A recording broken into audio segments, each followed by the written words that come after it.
हाँ जी, so hi everyone, welcome to the channel. और इस वीडियो में मैं आपको सॉल्यूशंस करवाने वाला हूँ क्वेश्चन नंबर 25 का।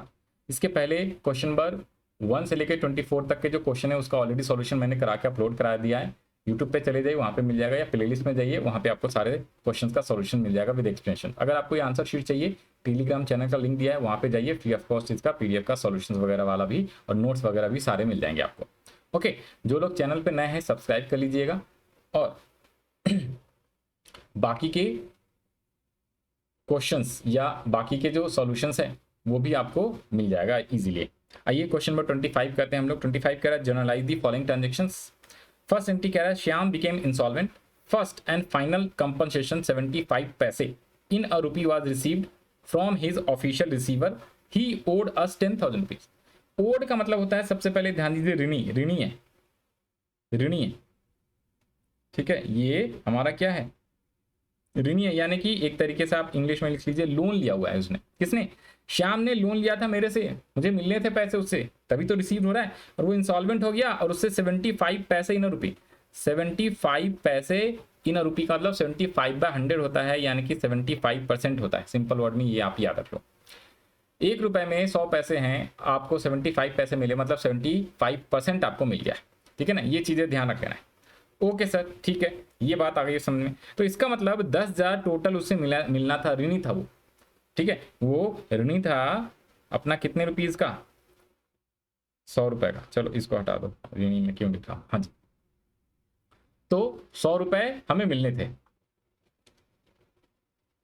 लिख ही देते हैं, हमें उससे पैसे मिलने थे, ऋण दिया हुआ था हमने उसको। ओके, अब सही। तो हमें उससे पैसे लेने थे अपने को 10,000। अब 10,000 में से हमें सिर्फ और सिर्फ 7,500 मिलेगा। 7,500 मिलेगा तो हम लोग एंट्री क्या करेंगे, बस आ जाओ। और सर बाकी क्या हो गया 25%, तो 2,500 का हमारा बैड डेट्स हो जाता है। जब कभी इंसॉल्वेंट होता है ना, तो अपने को बैड डेट की एंट्री लिखनी होती है। तो रिसीव हुआ, बैंक बढ़ा तो डेबिट करोगे, बैड डेट लॉसेज है, लॉसेज इंक्रीज हुआ तो डेबिट करेंगे। और हमें पैसे मिलने थे, वो क्रेडिटर्स था हमारा श्याम, श्याम क्या हो गया, डिक्रीज, क्रेडिटर्स डिक्रीज, यानी लेफ्टीज डिक्रीज, तो लेफ्टी डिक्रीज तो क्रेडिट कर दोगे। ये रूल के अकॉर्डिंग बता दिया।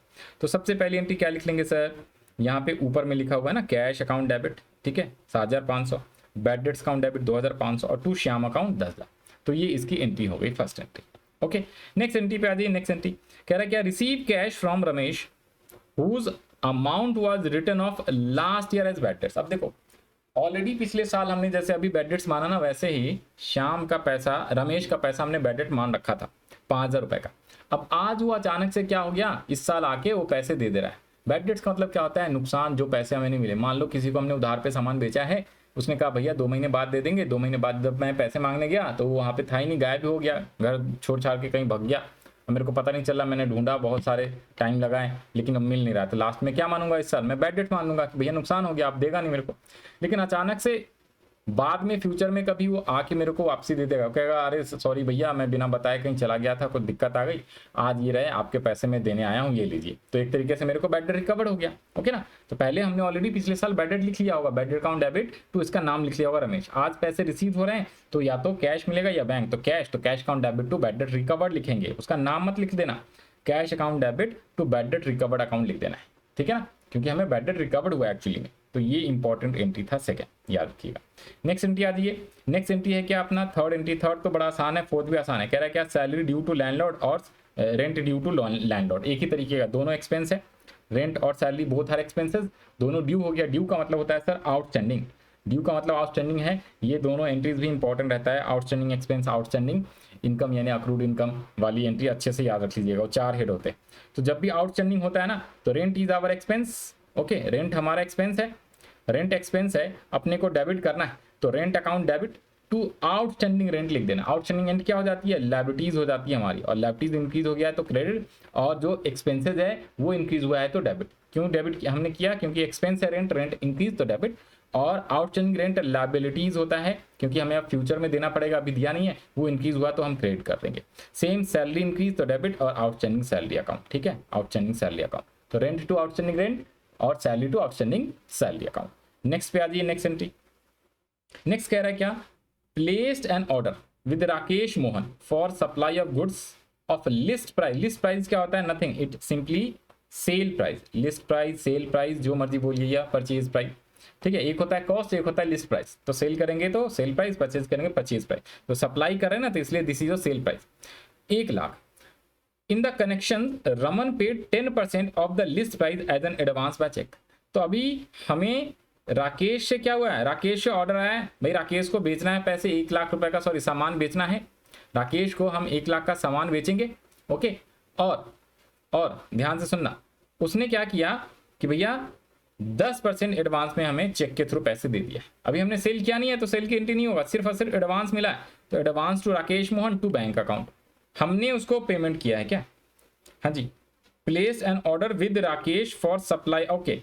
हमने परचेज ऑर्डर दिया है, सेल की नहीं, परचेज के लिए ऑर्डर दिया है, परचेज के लिए, ठीक है ना। मैंने प्लेस किया है विद राकेश, राकेश को कहा भैया मेरे को सामान खरीदने, गुड्स खरीदने, ये लो 10% का एडवांस, मेरे को गुड्स दे देना, और जिस दिन दोगे उस दिन मैं 90% दे दूंगा। तो मैंने उसको एडवांस में पैसे दिए, हमारे यहाँ से पैसे गए, जा रहा है बैंक के थ्रू, चेक के थ्रू।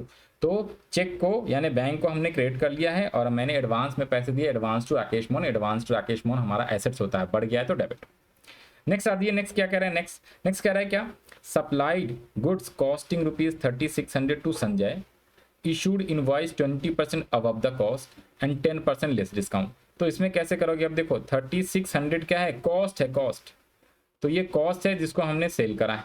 इसमें अब कह रहा 20% जोड़ दो, वो आपका प्रॉफिट हो जाएगा। तो 20% जोड़ेंगे तो 720 हो जाएगा ना, इसी 36 का। और जितना आ गया उस पर आप क्या करोगे, ट्रेड डिस्काउंट देना है 10%, तो माइनस फिर ट्रेड डिस्काउंट करोगे 10%। तो पहले इसको ऐड कर लीजिए 4320, अब इसका 432, ये आ जाएगा आपका डिस्काउंट, ठीक है ना। इसमें अमाउंट निकालना बड़ा इंपॉर्टेंट रहता है, तो इससे एंट्री कर देनी है। करा हुआ है नहीं करा हुआ, हाँ जी। तो ये रहा, यहाँ पे बताया हुआ मैंने सेम, 3600 में जोड़ दो आप प्रॉफिट 20%, तो ये आ गया 720, तो ये आ गया आपका सेल प्राइस। इसमें ट्रेड डिस्काउंट 10% घटाना है तो 432 आ जाएगा। अब इसको लेस करने के बाद 388 आ जाएगा। ट्रेड डिस्काउंट की कोई एंट्री होती नहीं है, प्रॉफिट हुआ है तो प्रॉफिट की भी कोई एंट्री नहीं होती, गुड्स को सेल करते, तो सीधा सीधा हमने संजय टू सेल लिख देना है 388 ओके। ये इसमें अमाउंट में गलती हो सकती है बच्चों को, बाकी तो एंट्री आसान है, संजय टू सेल करना है। तो इस एंट्री को भी इंपॉर्टेंट मार्क कर लीजिएगा। नेक्स्ट है क्या, सप्लाइड गुड्स, ये वाली, ये ऊपर वाला भी इंपॉर्टेंट था। ये भी paid cash to Radhe for outstanding bill for printing, printing के लिए हमने राधे को पैसे पे किया, कैश हमारे यहाँ से जा रहा है, क्रेडिट कर देंगे। और आउटस्टैंडिंग प्रिंटिंग बिल के लिए पे किया है 1000 रुपए, तो outstanding printing bill to cash account, so simple okay. तो ये था आपका जर्नल एंट्रीज वाला क्वेश्चन नंबर 25 का सॉल्यूशन। आई होप आपको समझ में आया होगा। जिन लोगों को समझ में आ रहा है प्लीज वीडियो को लाइक कर लीजिए, कोई भी डाउट्स हो, कुछ भी हो, आप कमेंट सेक्शन में लिख सकते हो। जो लोग नए हैं चैनल पे उसको चैनल सब्सक्राइब कर लो भैया, ठीक है। और साथ साथ में all the best to all of you, जिन लोग का एग्जाम है, चाहे वो फाइनल एग्जाम हो चाहे वो हाफ ईयरली। हम लोग मिलेंगे नेक्स्ट वीडियो में नेक्स्ट क्वेश्चन के साथ, लास्ट क्वेश्चन 26 वाले के साथ।